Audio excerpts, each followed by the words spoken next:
communication model. So internal representations are the pictures and the sounds that we hear in our voice.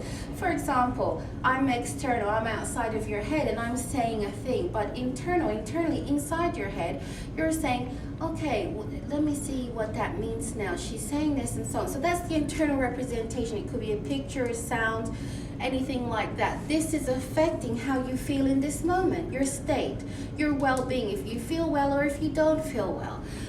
Also, that's going to affect the actions that you take next, right? So your actions are based solely on how you feel in any given moment.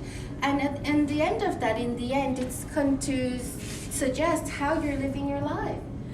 Because we're creatures of habit, and by habit, how we process information depends on the state that we generally are experiencing and the actions we generally would take and the lifestyle that we end up having. So how can we interrupt all of this stuff going on? Internal representations are usually shown as visual, auditory, kinesthetic, olfactory, gustatory, like we just said and are further explained over here. We can immediately change somebody's state, mood, by changing their physiology. Just getting up, just stretching your hands, just moving, just shaking your head around, just getting some energy going. Just anything that we do to change our chemistry is going to change our moods immediately. Little simple things we can do. Change posture. Sit up tall. You know, when you sit up tall, you're expectant and you're ready and you're open. As opposed to when you're slumped over and you're just like, oh no, what's it going to be like? It's going to be awful. And when we have those kind of ideas in our mind, we've already decided. So we're preparing for that. That's what we're going to get.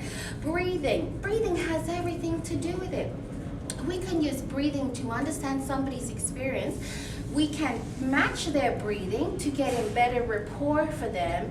We can watch their breathing to understand how they're responding to the communication that we've given them.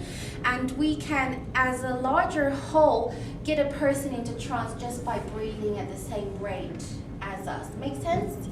All right, and neurology, we're always talking about NLPs from a sensory scope, a sensory experience. Visual, auditory, kinesthetic, olfactory, gustatory. We use these applications to match a person's experience. So if we notice that a person is using words that sound more like seeing words, or sound more like hearing words, or sound more like words about eating or smelling things out, you know, oh, that doesn't smell right. I don't know, I got a taste for it, or something along these lines. We can begin to notice the preference of sensory experience the person chooses, and this is what's going into the neurology part of NLP, yeah?